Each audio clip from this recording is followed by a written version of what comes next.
Ancient Egypt के बारे में जितना जानो वो कम पड़ता है। दोस्तों आज हम आपको पुराने इजिप्ट के बारे में कुछ ऐसे फैक्ट्स बताने वाले हैं जिसे सुनने के बाद आपके होश उड़ जाएंगे। कुछ तो ऐसे हैं जिन्हें देखकर आपको लगेगा कि पुराने जमाने के लोग हमसे कहीं आगे थे, तो वहीं कुछ ऐसी बातें हैं एंशिएंट इजिप्ट की जो सबको शर्मसार कर सकते हैं। जी हाँ दोस्तों, तो इस वीडियो को आप अंत तक जरूर देखिएगा क्योंकि आप आज कुछ ऐसा देखने वाले हैं जिसे आपने आज से पहले कहीं नहीं देखा होगा। साथ ही दोस्तों अगर आप हमारे चैनल पर नए हैं तो चैनल को सब्सक्राइब जरूर कर दीजिए। दोस्तों सबसे पहले तो आपको बता दूं कि एंशिएंट इजिप्ट में महिलाओं को पुरुषों के बराबर ही अधिकार दिए गए थे। जी हाँ दोस्तों, क्या आप सोच भी सकते हैं कि आज के समय में दुनिया में कई ऐसे देश हैं जहां की महिलाओं को इक्वालिटी नहीं मिली है, लेकिन हजारों साल पहले इजिप्ट ने यह काम करके दिखाया था। ये बताने के लिए काफी है कि यहाँ महिलाओं को इस नजर से देखा जाता था। दोस्तों यहाँ पर महिलाओं को यह अधिकार दिया गया था कि वो अपने नाम पे कुछ भी प्रॉपर्टी खरीद सकते थे, साथ ही वो अपने पसंद के इंसान से शादी भी कर सकते थे। इतना ही नहीं, अगर शादी करने के बाद लगे कि वो अपने पति के साथ खुश नहीं है तो उसे जब मर्जी छोड़ भी सकते थे। जी हाँ, इजिप्ट की महिलाएं यहाँ की सेना में भर्ती नहीं हो सकती थी। जी हाँ दोस्तों, इजिप्ट की महिलाएं सेना में हालांकि भर्ती नहीं हो सकती थी, लेकिन इसके अलावा दोस्तों ऐसा कोई भी काम नहीं था जो इजिप्ट की महिलाएं पुराने जमाने में नहीं कर सकते थे। क्या बात है, आज हम महिलाओं को इस तरह का काम करने से रोकते हैं, तो वहीं दोस्तों इजिप्ट की महिलाएं बहुत समय पहले से ही इस तरह के काम करती आ रही हैं। उन्हें ये सारे अधिकार दिए गए थे। दोस्तों अब हम बताते हैं एक ऐसी बात जिसे सुनने के बाद आपको लगेगा कि वाकई में इजिप्ट के लोग सैकड़ों साल पहले कितने एडवांस थे।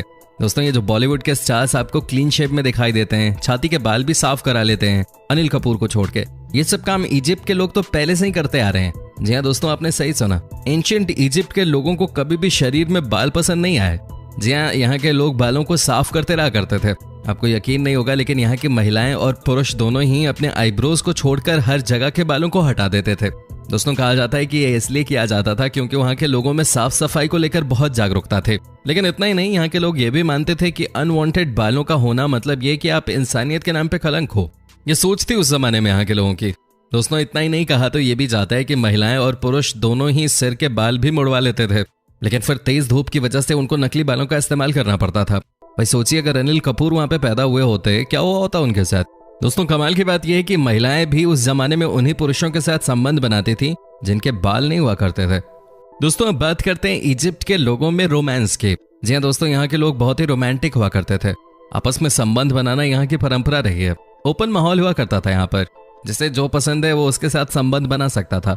दोस्तों यही वजह है कि यहाँ अनवांटेड प्रेगनेंसी बढ़ने लग गई। जी हाँ दोस्तों, लेकिन यहाँ के लोगों ने इसे रोकने के लिए सैकड़ों साल पहले ही तरकीब निकाल लिए थे। आपको जानकर हैरानी होगी दोस्तों कि यहाँ के लोगों ने एक ऐसा पेस्ट बनाया था जो कि बहुत कारगर साबित हुआ प्रेगनेंसी को रोकने के लिए। यहाँ के लोगों ने 3 चीजों को मिलाकर एक पेस्ट बनाई, हनी यानी कि शहद, मिट्टी की लेप और तीसरी चीज थी मगरमच्छ की पोटी। जी हाँ, आपने सही सुना, मगरमच्छ की पोटी। यहाँ के लोग इन तीनों चीजों को मिलाकर एक ऐसा लेप तैयार करते थे जिसके बारे में आज तक किसी को नहीं पता। दोस्तों ये लेप लड़कियां लड़कों के नजदीक जाने से पहले यूज किया करते थे और कहा जाता है कि इस पेस्ट की वजह से लड़कियां अनवांटेड प्रेगनेंसी को रोकने में कामयाब हो जाते थे। अब खुद ही सोचिए कि क्या क्या आविष्कार कर लिया था इतने समय पहले इजिप्ट के लोगों ने। हालांकि हम आपसे यही कहेंगे कि भाई आप ऐसा पेस्ट बनाने की कोशिश न करें। WWE वाले रूल्स यहाँ भी अप्लाई होते हैं, ठीक है ना। दोस्तों एंशिएंट इजिप्ट के लोगों के बीच में बिल्लियों को लेकर एक अलग ही उत्साह हुआ करता था। दोस्तों हो सकता है आपको इस बात पे यकीन ना हो, लेकिन यहाँ पर बिल्लियों को भगवान की तरह पूजा जाता था। जी हाँ दोस्तों, यहाँ पे आपको हर किसी के घर में एक बिल्ली तो नजर आ ही जाते थे। कहा जाता है कि सब लोग इन बिल्लियों को बहुत अच्छे से सजा के रखते थे। यहाँ के लोगों के मुताबिक अगर आपके घर में बिल्ली थी तो समझिए कि आप कभी गरीब नहीं होंगे। इतना ही नहीं दोस्तों, जब भी कोई पालतू बिल्ली मरती थी तो दोस्तों उसके गम में 7 दिनों तक शोक मनाया जाता था। दोस्तों इतनी इज्जत दी जाती थी बिल्लियों को। दोस्तों अब हम आपको दिखाते हैं कि एंशिएंट इजिप्ट में कैसे लोग एक से बढ़कर एक कलाकार हुआ करते थे। जी हाँ दोस्तों, कमाल की बात है कि यहाँ पर आपको लगभग हर दीवार में हर जगह एक से बढ़कर एक कलाकारी देखने को मिल जाते थे। दोस्तों कहा जाता है कि आज भी आपको कई ऐसी नक्काशियां देखने को मिल जाती है जिसे देखने के बाद आपके होश उड़ जाते हैं। जी हाँ दोस्तों, यहाँ के लोग बहुत ही क्रिएटिव हुआ करते थे। जो सबसे बढ़िया दीवारों पे चित्र बनाते उन्हें राजाओं के द्वारा खूब सारे उपहार दिए जाते थे। दोस्तों महिलाएं भी उसी पुरुष के साथ संबंध रखना चाहती थी जो कि क्रिएटिव होते थे।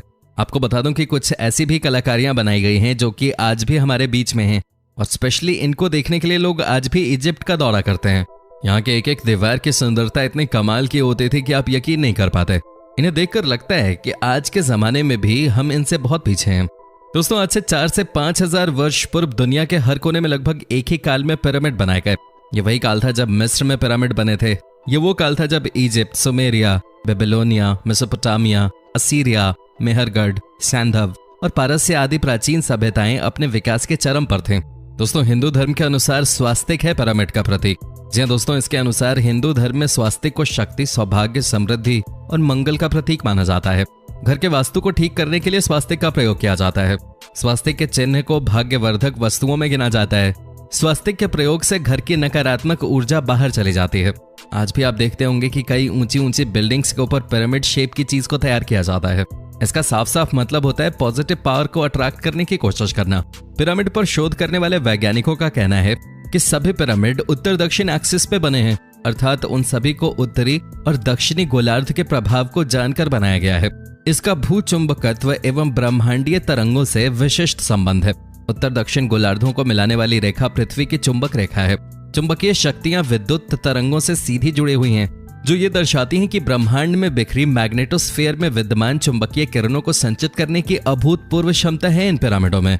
यही किरणें एकत्रित होकर अपना प्रभाव अंदर विद्यमान वस्तुओं या जीवधारियों पर डालती हैं। इन निर्माणों में ग्रेनाइट पत्थर का उपयोग भी सूक्ष्म तरंगों को अवशोषित करने की क्षमता रखता है। इससे यह सिद्ध होता है कि प्राचीन लोग इसके महत्व को जानते थे।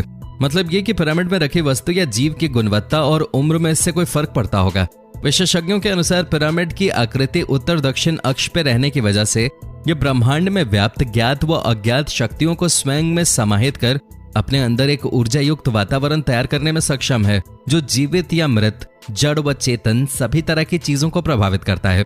दोस्तों आपको जानकर हैरानी होगी कि मिस्र में मेकअप करना आवश्यक था। ये लोग सुरमा का प्रयोग जरूर करते थे। वो मानते थे कि हरा और काला सुरमा उन्हें सूर्य की किरणों, मक्खियों तथा हानिकारक संक्रमणों से बचाए रखता था। इसके अलावा ये सूर्य देव को श्रद्धांजलि और नमन करने का एक तरीका भी था।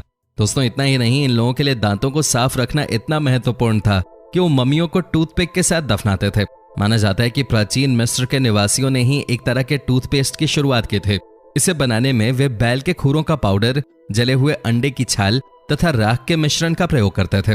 दोस्तों आपको जानकर हैरानी होगी कि यहाँ पर नौकरों को भी दफनाया जाता था राजाओं के साथ। जी हाँ दोस्तों, ये बहुत ही अचंभित करने वाली बात है कि मिस्र में फराओ यानी राजाओं के मरने के बाद उनके नौकरों को भी उनके साथ जिंदा दफना दिया जाता था।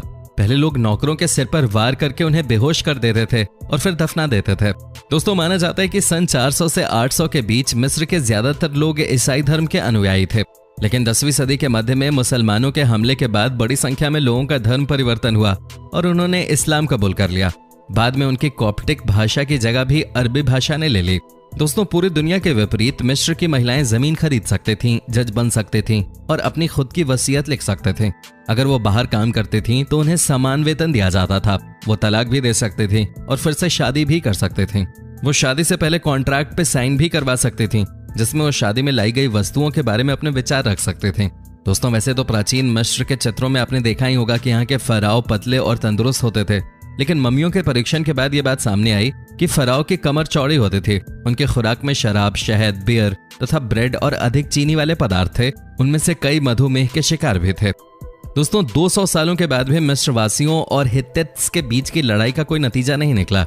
1259 में दोनों राज्यों को एक दूसरे से खतरा था। रामसेस और हत्तुसिली III ने एक शांति संधि की और यह वादा किया कि वो किसी भी तीसरे आक्रमणकारी के खिलाफ एक दूसरे की मदद करेंगे। दोस्तों मिस्र के डॉक्टर एक ही अंग का अध्ययन करते थे। इतिहासकार हेरोडोटस के अनुसार प्राचीन मिस्र में एक चिकित्सक एक ही बीमारी का विशेषज्ञ था और उससे संबंधित इलाज ही करता था। उनके पास हर बीमारी के लिए एक अलग चिकित्सक होता था। शेफर्ड ऑफ द एनस इनमें से सबसे रोचक नाम था। प्राचीन मिस्र में पिरामिड बनाने का काम बहुत ही मुश्किल होता होगा, लेकिन रिकॉर्ड्स के अनुसार पिरामिड का काम करने वाले लोग गुलाम नहीं थे, वे कलाकार थे जिनका नाम इन स्मारकों के नीचे लिखा हुआ नजर आता है। वहीं दोस्तों कहा जाता है कि रॉयल नेक्रोपोलिस बिल्डिंग पे काम करने वाले कारीगरों को जब उनके हिस्से का अनाज नहीं मिला तो उन्होंने पास के मंदिर में जाकर शरण ली और काम करने से मना कर दिया, और इस तरह से शुरू हुई दुनिया की पहली हड़ताल। ये बात तो सबको पता होगी कि मम्मी बनाने के लिए मुर्दे को पट्टी बांधने से पहले उसके अंदरूनी अंग निकाल लिए जाते थे। मुर्दे का दिमाग उसकी नाक से निकाला जाता था। उसके बाद इन अंगों को एक उपकरण में रखा जाता था, लेकिन दिल को नहीं निकाला जाता था, क्योंकि ये लोग दिल को आत्मा का प्रतीक मानते थे। दोस्तों कहा जाता है कि गीजा का पिरामिड पृथ्वी के भूभाग के बीचों बीच स्थित है। गीजा का मशहूर पिरामिड ओरायन के बेल्ट के साथ संरेखित है। हालांकि इस बात पे कई बहस हो चुकी है। इसके अलावा ओरायन को मिस्र के पुनर्जन्म के देवता ओसिरिस से भी जोड़ा जाता था। वहीं दोस्तों माना जाता है कि तुतनखामन की मृत्यु के बाद उनका पिरामिड लूटा गया और लुटेरों ने पकड़े जाने के बाद अपनी वापसी में एक बड़ा थैला गिरा दिया।